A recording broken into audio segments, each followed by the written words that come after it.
Capítulo 9. Demonios en los cristianos. Tenemos que enfrentar directamente la cuestión de la posesión demoníaca de cristianos. Sé que este es un candente tópico de debate. Yo misma pensaba que los cristianos no pueden tener demonios. Así pensaba hasta que Dios me llamó a este ministerio. Entonces tuve que escudriñar de veras las escrituras y buscar al Señor en oración en cuanto a este problema. Me hubiera gustado que el Señor se hubiera declarado con claridad en la Biblia de una forma u otra. La Biblia no dice en ninguna parte que un cristiano pueda ser poseído de demonios, pero en ninguna parte dice que no pueda hacerlo. Por tanto, examinemos algunos pasajes que se aplican a este problema. Uno de los principales argumentos en cuanto a que los cristianos no pueden tener demonios es: ¿qué comunión pueden tener las tinieblas con la luz? Pero veamos ese versículo en su contexto. No os juntéis en yugo con los infieles. ¿Por qué? ¿Qué compañía tiene la justicia con la injusticia? ¿Y qué comunión la luz con las tinieblas? ¿Y qué cordia Cristo con Belial? ¿O qué parte el fiel con el infiel? ¿Y qué concierto el templo de Dios con los ídolos? Porque vosotros sois el templo del Dios viviente, como Dios dijo: habitaré y andaré en ellos, y seré el Dios de ellos, y ellos serán mi pueblo. Por lo cual salid de en medio de ellos, y apartaos, dice el Señor, y no toquéis lo inmundo. Y yo os recibiré, y seré a vosotros padre, y vosotros me seréis a mí hijos e hijas, dice el Señor Todopoderoso. 2 Corintios 6 y 14-18. Este pasaje fue dirigido a los cristianos de Corinto, por lo que es obvio que algunos de ellos ya estaban enyugados. Pablo les dijo que limpiaran sus vidas. Por tanto, no creo que este pasaje pueda usarse como prueba de que los cristianos no pueden tener demonios. Todo lo contrario. Muchos cristianos citan también pasajes tales como: sabemos que cualquiera que es nacido de Dios no peca, mas el que es engendrado de Dios se guarda a sí mismo, y el maligno no le toca. 1 Juan 5 y 18. Pero hay cierto balance en la Biblia, por lo que hay que tomarla como un todo. Este pasaje tenemos que balancearlo con otro como estos. Si dijéremos que no tenemos pecado, nos engañamos a nosotros mismos, y no hay verdad en nosotros. Si confesamos nuestros pecados, Él es fiel y justo, para que nos perdone nuestros pecados. 1 Juan 1 2.8, 9. Hijitos míos, estas cosas os escribo, para que no pequéis. Y si alguno hubiere pecado, abogado tenemos para con el Padre, a Jesucristo el justo. 1 Juan 2.1. Lo normal en uno que de veras ha nacido de nuevo debe ser que no peque. Pero la dura realidad es que mientras estemos con este cuerpo tendremos lucha con nuestra naturaleza pecadora. Pablo lo aclara bien en su formidable declaración a los Corintios: antes hiero mi cuerpo, y lo pongo en servidumbre, no sea que, habiendo predicado a otros, yo mismo venga a ser reprobado. 1 Corintios 9 y 27. Normalmente, el cristiano está cercado para que los demonios no puedan entrar en él, como lo estuvo Job, pero como Juan 5 y 18 señala, mientras el que ha nacido de Dios sea parte del pecado, está protegido del malo. Eclesiastés es muy sucinto: el que hiciere el hoyo caerá en él, y el que aportillare el vallado, morderále la serpiente. SLSIAST con acento S10 2.8. Este pasaje muestra claramente que un cristiano puede abrir un boquete en el vallado protector. ¿Lo puede hacer pecando? Y se dice bien claramente que cuando lo hace, le morderá la serpiente. En Lucas 10 y 19 Jesús se refiere a los demonios como serpientes y escorpiones. La fornicación definitivamente es uno de esos pecados que abren boquetes en el vallado. Los demonios son una enfermedad venérea mucho más devastadora que los herpes y el sida. Pasan de una persona a la otra durante el coito. El medio más efectivo de reclutamiento del satanismo son las relaciones sexuales. Por eso todos los templos paganos de hoy día, y a través de la historia tienen, y han tenido prostitutas del templo. Los demonios que durante el coito con un satanista penetran en una persona sin que ésta lo sepa luego influyen en esa persona para que se haga satanista. Id la fornicación.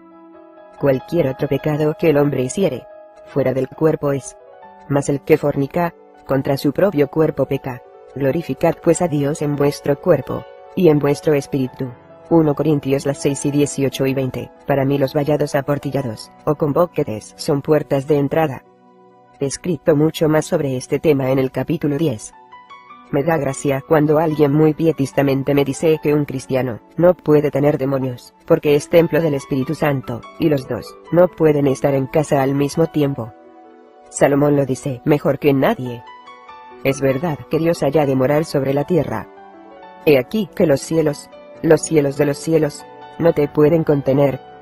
Cuanto menos esta casa que yo he edificado. 1 Reyes las 8:27. Dios el Espíritu Santo es omnipresente. Si es así, ¿cómo pueden los demonios estar en lugar alguno, si los dos no pueden estar en el mismo lugar a la vez?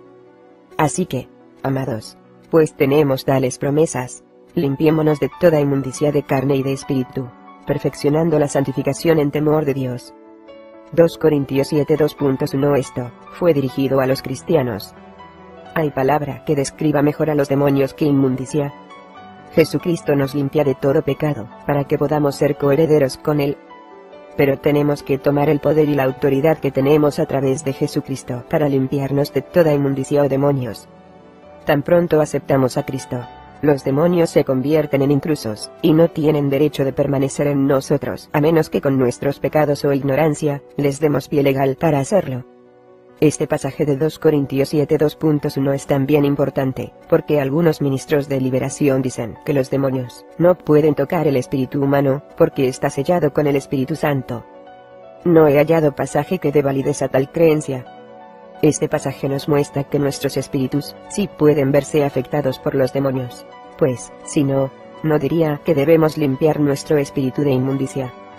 Elaine había dado pie legal a los demonios, para que entraran en ella.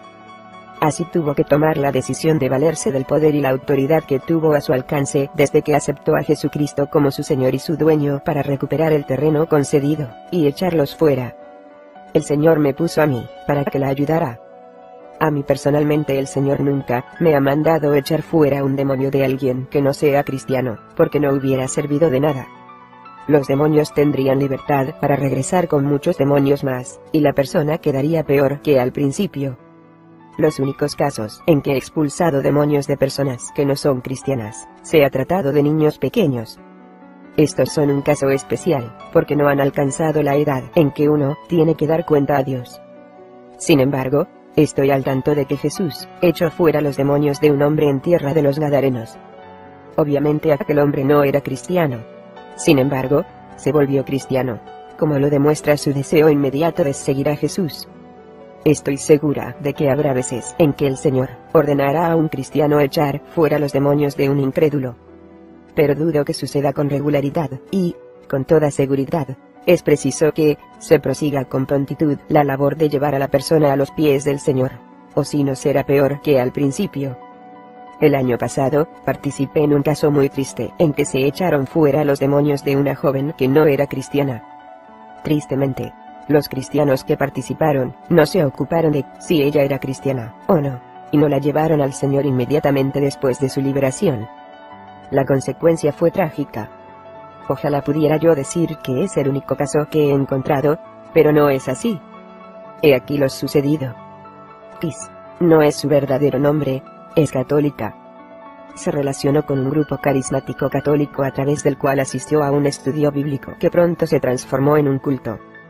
Los líderes del grupo practicaban todo tipo de meditación y enseñaban habilidades psíquicas. Después de un año de participación, Chris comprendió que se había metido en el ocultismo a través de aquel grupo, y se retiró. Sus problemas comenzaron poco después, cuando presentó quejas ante los superiores de la iglesia en cuanto a las actividades del grupo. Desde un año antes de yo saber de ella, Chris estaba siendo atormentada a diario por los demonios.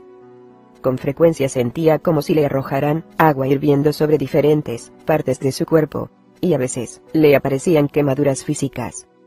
No podía dormir por los diferentes tormentos, y había sufrido inexplicables enfermedades y accidentes.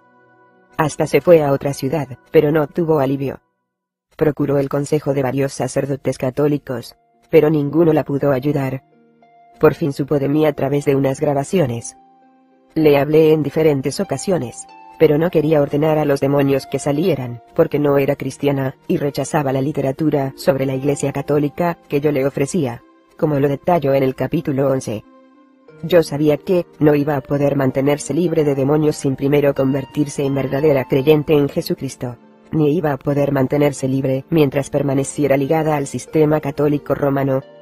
Pasaron 6 meses, y de nuevo Chris me buscó.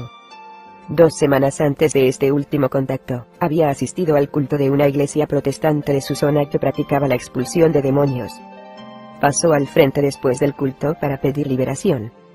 Sin averiguar cómo andaban las relaciones de Chris con el Señor, aquella gente ordenó a los demonios que salieran, y así lo hicieron. Chris me contó lo siguiente. Sabía que los demonios habían salido, y sentí un vacío tan terrible dentro de mí que no puedo describirlo. La agonía de aquel vacío era tan horrible como el tormento demoníaco. Sin embargo, dormí aquella noche, sin el acostumbrado tormento por primera vez en 2 años. 2 días después, debido a aquel gran vacío que sentía, fue a misa y tomó la comunión en la iglesia católica. Chris me contó lo que sucedió. Inmediatamente después de tomar la comunión, me vi dominada por un raudal de fuego y energía, y luego un horripilante dolor. Sabía que todos los demonios habían regresado a mí, y habían traído muchos otros. Ahora estoy peor que antes. Cuando el espíritu inmundo ha salido del hombre, anda por lugares secos, buscando reposo, y no lo halla. Entonces dice: me volverá a mi casa de donde salí. Y cuando viene, la halla desocupada, barrida y adornada. Entonces va, y toma consigo otros 7 espíritus, peores que él, y entrados, moran allí. Y son peores las cosas últimas del tal hombre que las primeras. Así también acontecerá a esta generación mala. Mateo, las 12:43-45. Después que lea el capítulo 11, usted verá por qué los demonios volvieron a Chris cuando fue a misa y tomó la comunión. Además, no tenía el Espíritu Santo en ella, porque no era cristiana de verdad. No solo no tenía un valiente, el Espíritu Santo, que mantuviera a raya a los demonios, sino que dio lugar para que regresaran cuando adoró a un falso Cristo, la Eucaristía. Cuánto peor quedó respecto de cómo estaba antes. Es triste que los cristianos que participaron en su liberación no siguieran los principios de Dios, y, 1. No interrogaran bien a Chris para saber cómo andaba con el Señor. 2. Ni la interrogaran para saber que era católica practicante, y por lo tanto los demonios tenían derecho sobre Chris para regresar. Este es solo uno de los muchos casos que he visto que terminan en total desastre por echar fuera demonios de personas que no son cristianas. No he vuelto a ver a Chris. Tenía tendencias suicidas la última vez que tuve contacto con ella. A cada rato, oro por su salvación. He hallado también que cuando uno se enfrenta a demonios que habitan en un cristiano, uno está en mejor posición para ordenarles que salgan, porque son intrusos en territorio santo. No tienen derecho a estar en un cristiano, a menos que la persona ande activamente en pecado. Porque la grandeza de las revelaciones no me levanta descomedidamente. Me es dado un aguijón en la carne, un mensajero de Satanás que me abofetee, para que no me enaltezca sobremanera. 2 Corintios 12:2.7. ¿Quién es mensajero de Satanás, sino un demonio? Note 106 que Pablo afirma claramente que el demonio estaba en su carne o cuerpo. Este es un caso de voluntad permisiva de Dios. Dios permitió que los demonios permanecieran y afligieran físicamente a Pablo con un propósito determinado: que no se enorgulleciera. Pero note que el demonio creó una enfermedad física en el cuerpo de Pablo, y nada más. No estoy diciendo que aquel demonio tenía influencia sobre el alma o el espíritu de Pablo ni sobre su ministerio. Es un caso de enfermedad física causada por un demonio, enfermedad que Dios permitió con un propósito definido.